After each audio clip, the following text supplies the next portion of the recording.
a beautiful thing. It grows to the quiver of a fife that sings. I can take it with the wave of my hand and place it upon my music stand. Such a beautiful thing.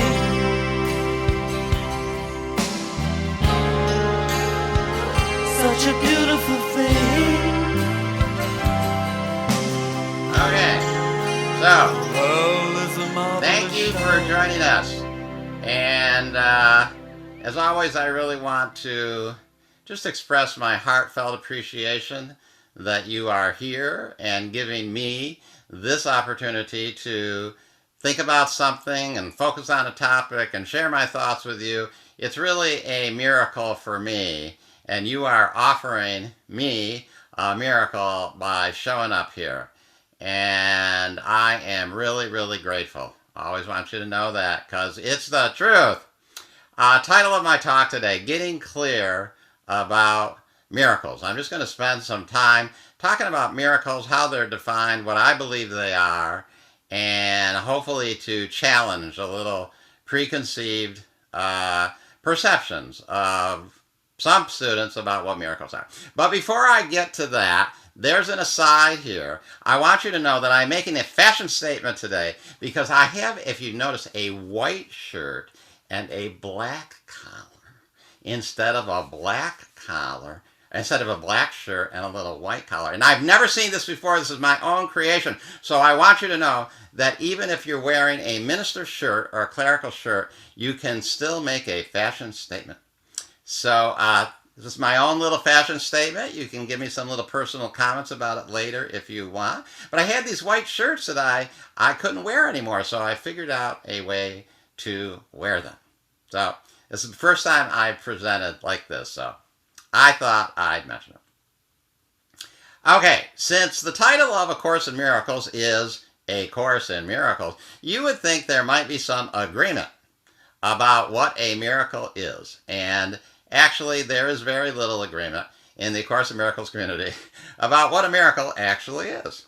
Okay, so there is a common conversation because it is something that has been said thousands of times by A Course in Miracles speakers and authors, and some of them very well known, that a miracle is a shift in perception.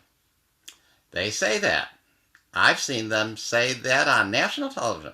A miracle is a shift in perception. So I do want you to know that while that's a fine thing to say, there isn't anywhere in the book where that is said. The term shift in perception actually is only used 2 times in the book. One of the times it's used to talk about sin, actually. That sin is a shift in perception. So that can hardly be the justification to say that miracles are a shift in perception. The other time, it's talking about a shift in perception that would make every day the time of Christ, or to make every day Christmas. So one of them is kind of resonating with the old Elvis Presley idea, why can't every day be like Christmas? So that might be a justification, but considering how much acceptance this meme has in defining miracles in the miracles community, I don't think it's justified.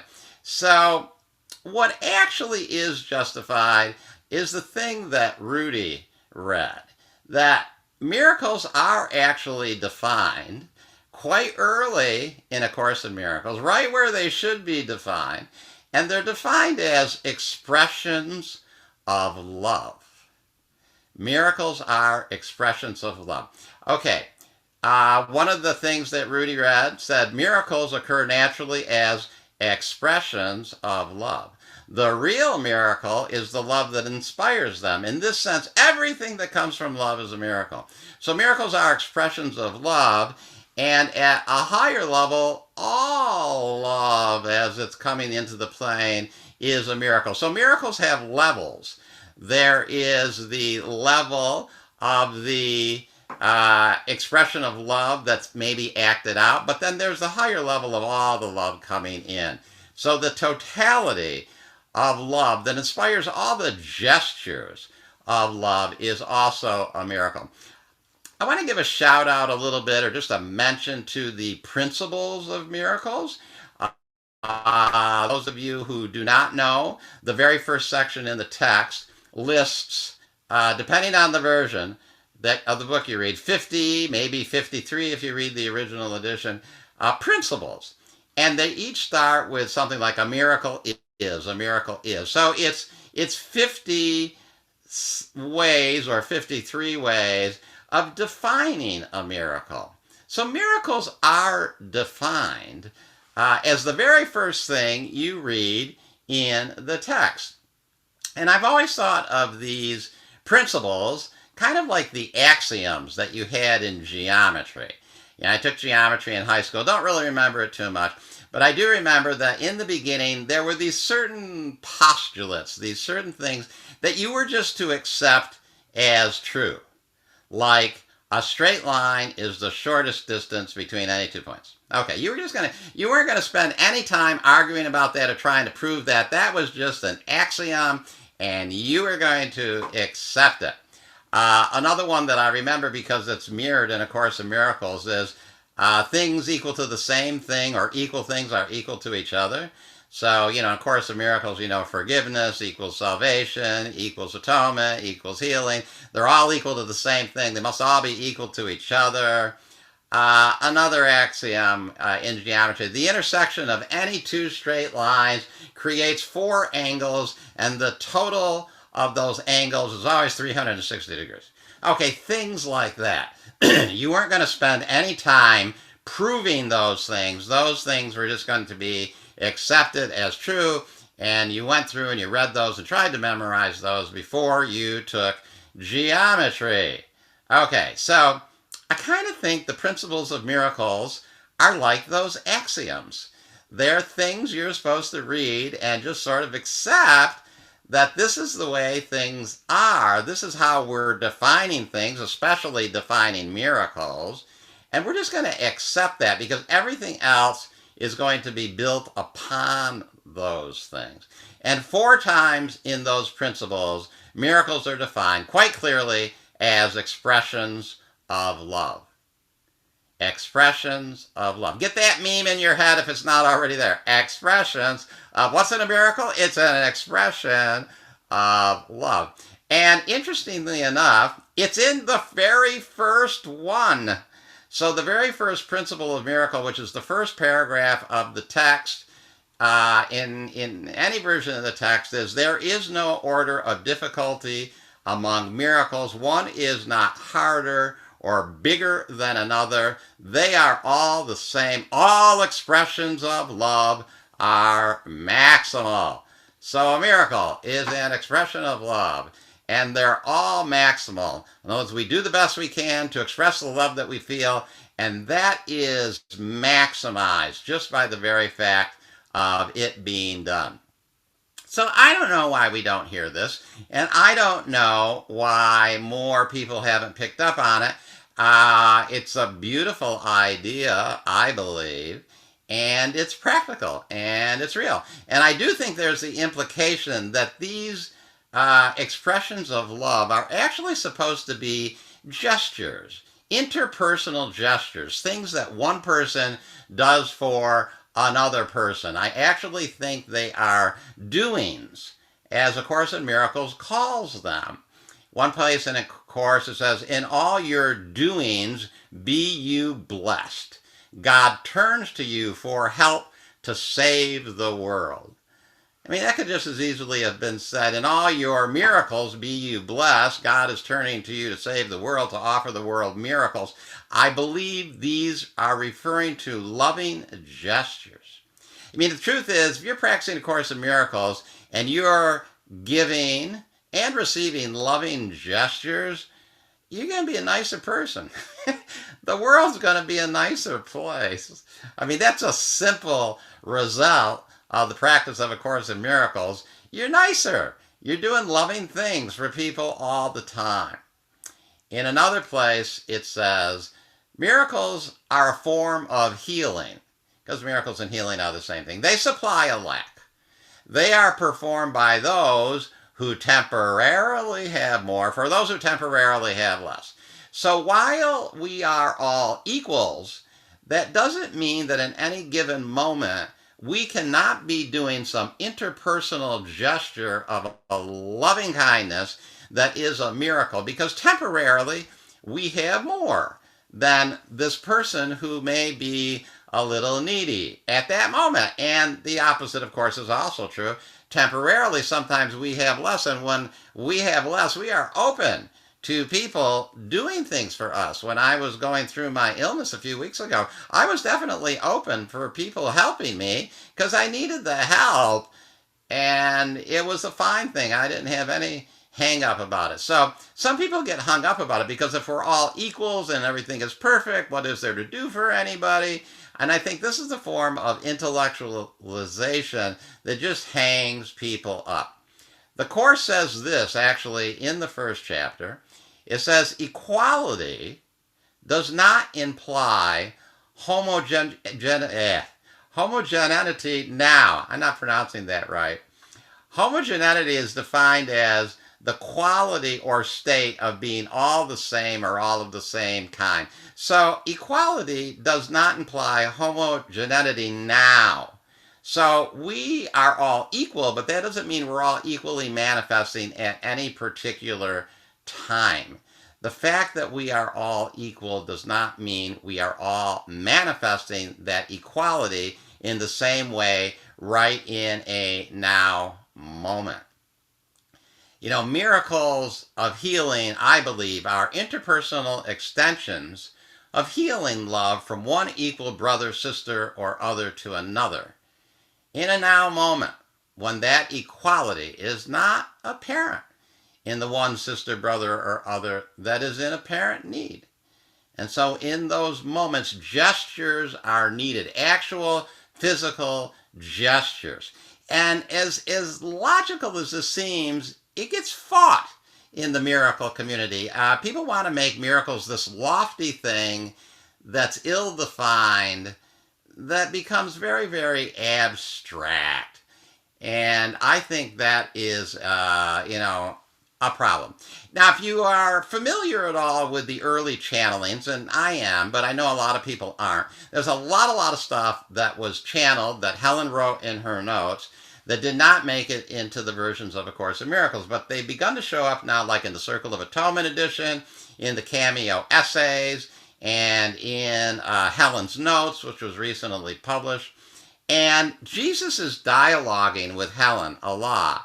And Jesus calls many things a miracle that were gestures of love and kindness that people were doing to another. One of them was that Helen was involved with this institute called the Shield Institute for retarded children. In those days, the word retarded was still a word that could be used. I'm sure they've changed their name by now. So the Shield Institute for Retarded Children, and somebody, a friend or an associate of Helen, had to write some document that would hopefully be used to fundraise or to get a grant for this Shield Institute. And Helen was to supervise this in some sort of way. And Helen read the thing that Esther, the other person, had wrote and thought that it was really not good and was not going to get them the grant. So Helen took it upon herself to rewrite the document, and she rewrote it in Esther's name. And she wrote a very good document that I'm assuming got the grant, and she submitted it. And Jesus told her that that was a miracle, that what she did from love to help the children, and she did it in Esther's name without condemning Esther, that what she did was a miracle. And there are several examples of this in the early channeling. So Jesus is working with Helen and telling her that these gestures, these actual physical things, these expressions of love, a little bit beyond, that are inspired, are actually miracles. Miracles are doings. They're doings by those who temporarily have more, for those who temporarily have less, and this does not mean that we are not equals. It means only that we are not expressing equally in this particular moment. They are doings. I love how A Course in Miracles actually uses the words, the word doings. It says, this quiet center in which you do nothing will remain with you, giving you rest in the midst of every busy doing on which you are sent. So the Holy Spirit sends us on busy doings. He sends us on miracle runs. He inspires us to go do some things, these loving gestures for people, miracles, and he's going to be giving us plenty of them. And so that idea that I need do nothing is just sort of the mental attitude that you have in the midst of being sent on all these miraculous jobs. And another place it says, and now in all your doings be you blessed. God turns to you for help to save the world. So we're doing things that we're guided to do, and we're blessed in the doing of these things, and we're saving the world the way God intended the world to be saved. One loving gesture of an expression of the divine love after another. In another place, it says, there is much to do, and we have been long delayed. And so this idea of doing is very important. It's very key, and it's all over A Course in Miracles. And yet people want to make miracles this abstract thing that's strictly a mental exercise, the shifted perception, and yet that's not justified, and it's not supported actually in the teaching. The teaching, I believe, is about inspiring us to actually do things. Okay, when I was ill a few weeks ago, I needed things done for me. And you know what?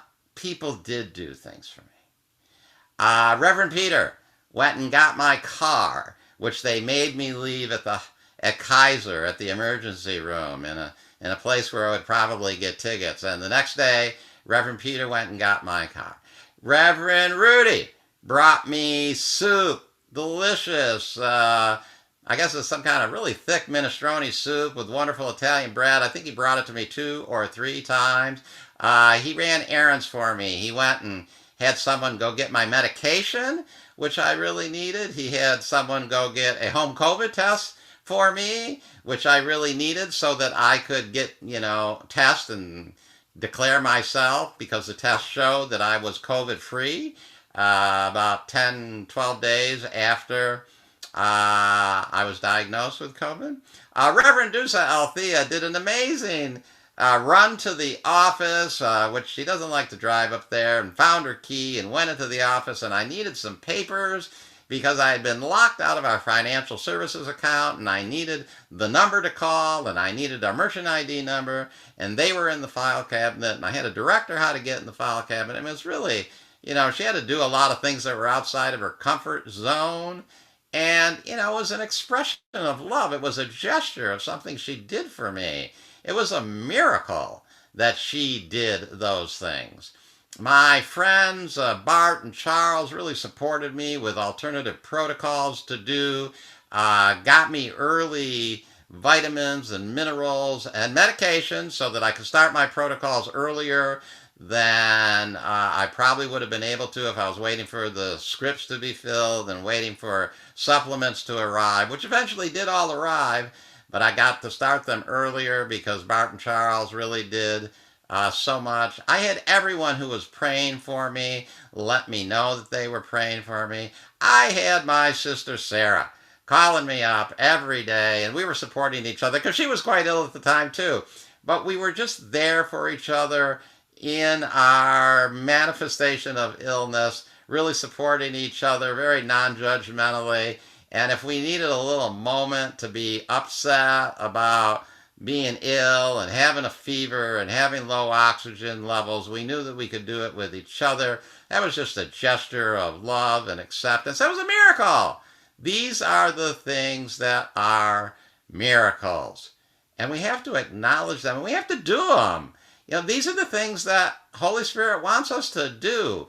Just think about what a loving, wonderful place the world is and will be when we're more miraculous in the true sense, which is when we are actually doing these things that show people that they're loved and supported, and we do them as we're guided to do them. And that's what A Course in Miracles is about to me. Course in Miracles says this. The Great Crusade has a slogan. The slogan for the crusade is listen, learn, and do. Listen to my voice, learn to undo error, and do something to correct it. The first two are not enough. The real members of my party are active workers. The real members of my party are active workers. So, A Course in Miracles is telling us to be active miracle workers, to be active people who are doing things, gestures of love and support for other people and for the world. So getting clear about miracles is, I believe, getting clear about that. So thank you, everybody. Thank you for being here. Sorry for the little technical glitch, but we solved it. Woohoo!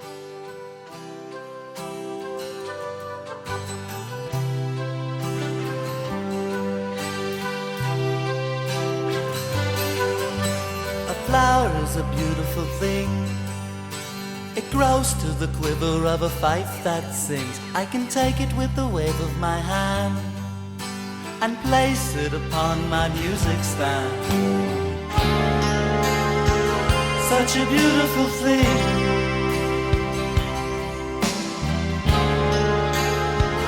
Such a beautiful thing.